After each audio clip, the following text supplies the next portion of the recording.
తల్లిని చంపి బిడ్డను బతికించారు కాంగ్రెస్ వాళ్ళు. ఇంత దుర్మార్గం ఉంటుందా అన్నాడు. నేను అడుగుతున్న ఇవాళ భారతీయ జనతా పార్టీ నాయకులను, బండి సంజయ్ని, కిషన్ రెడ్డిని, ధర్మపురి అరవింద్ను, ఇక్కడున్న బూరా నర్సయ్య గౌడ్ను, అయ్యా కాంగ్రెస్ పార్టీ ఆంధ్రప్రదేశ్లో పార్టీ చచ్చిపోయి కేంద్రంలో అధికారం కోల్పోయి తెలంగాణ ఎన్ని నష్టాలకు వచ్చి బరాబర్ పార్లమెంటు తలుపులు మూసి తెలంగాణ రాష్ట్రం ఇచ్చినాం. మా రాష్ట్రాన్ని అవమానించిన నువ్వు మా రాష్ట్రంలో ఓట్లు అడగనికి నీకు అర్హత ఉందా అని మోడీని అడుగుతున్నాను. మీరు ఒక్కసారి ఆలోచన చేయండి తెలంగాణ ఉద్యమకారులారా. నరేంద్ర మోడీ పార్లమెంటు సాక్షిగా తెలంగాణ రాష్ట్ర ఏర్పాటు ప్రక్రియను తప్పుపట్టి కాంగ్రెస్ పార్టీని దోషిగా నిలబెట్టి పార్లమెంటు తలుపులు మూసిందని చెప్పి మా కళ్ళ ముందు మాట్లాడుతుంటే మా కడుపు మండదా? నాకు, ఎంకన్నకు, ఉత్తమన్నకు పార్లమెంట్లో అని నేను అడుగుతున్నా. మా రాష్ట్ర అవతరణనే తప్పుపట్టిన నువ్వు మా రాష్ట్రంలో ఓట్లు అడిగే నైతిక హక్కు ఉందా? ఆయన తరఫున నిలబడ్డోళ్లకు బుద్ధి లేకపోయినా ఓట్లేసేటోళ్లకు లేదనుకుంటుండ్రా బీజేపీ వాళ్ళని నేను అడుగుతున్నా. అందుకే మిత్రులారా, ఇవాళ పాపం క్యామ మల్లేసి నాకు మంచి మిత్రుడే.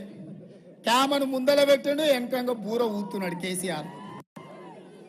మోసం, గొల్ల కురుమల్ని మోసం చేస్తుండు.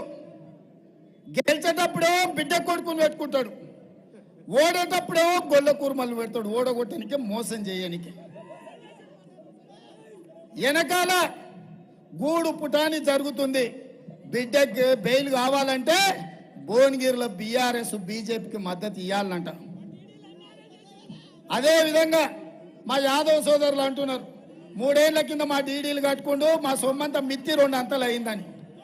అందుకే వంగబెట్టి ఒక గొంతు గుద్ది గొర్రెకు తుప్పుడ తీసినట్టు తీయాలి టీఆర్ఎస్ వాడు ఎవడన్నా ఊర్లోకి వస్తే. ఎంకన్నా చెప్పంగానే ఒక్క నిమిషం కూడా ఆలోచన చేయలే. మొదటిసారి ఎమ్మెల్యే అయినా టికెట్ అప్పుడు ఎంకన్ననే చెప్తే బీర్ల ఎల్ఐకు టికెట్ ఇచ్చినాం, 50,000తో గెలిపించింది. గెలిచిన తర్వాత నా దగ్గర నాకు కుర్వ సోదరులు అన్నదమ్ముల లాకుంటారు, యాదవులు నాకు బాగుంటారు, నువ్వు విప్పి ఇవ్వాలి, ఆయనకు బుగ్గకారు ఇవ్వాలన్నాడు. ఎంబడే విప్పించి బీర్ల ఎల్ఐకు బుగ్గకారు ఇప్పించి పంపించిన. అదేవిధంగా కుర్మలకి ఇస్తే మరి యాదవుల సంగతి నన్మ యాదవ్ సోదరులు వచ్చారు. అరే నీ అమ్మ మళ్ళీ అట్లెట్లరా అని అనిల్ను ఇవాళ రాజ్యసభ ఎంపీ చేసిన, పిల్లగాన్ని చేసిన, మీకు తెలుసు కదా. మా పొన్నం ప్రభాకర్ గౌడ్ను మంత్రిని చేసిన, మా మహేష్ గౌడును ఎమ్మెల్సీ చేసిన. చేయలేదా? చేసినావా? చేయలేదా? మా మాదిగ అట్లూరు లక్ష్మణ్ నువ్వు విప్పు చేసిన, మా రామచంద్ర నాయకును విప్పేసిన. ఏ లేదా మిత్రులారా? మా ఆది శ్రీనివాసును మున్నూరు కాపును విప్పు చేసిన. ఇంతకంటే సామాజిక న్యాయము బలహీన వర్గాల కోసం అండగా నిలబడేటోళ్ళు ఎవరన్నా ఉన్నారా అని నేను అడుగుతున్నా మిత్రులారా. అదేవిధంగా ఇవాళ పాల్వై రజనీ కుమారి మీ నకరేకల్ ప్రాంతము పబ్లిక్ సర్వీస్ కమిషన్లో మెంబర్ చేసినాం.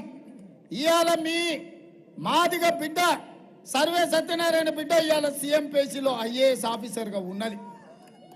ఇవాళ పక్కనున్న సిరిసిల్ల రాజయ్యను ఇవాళ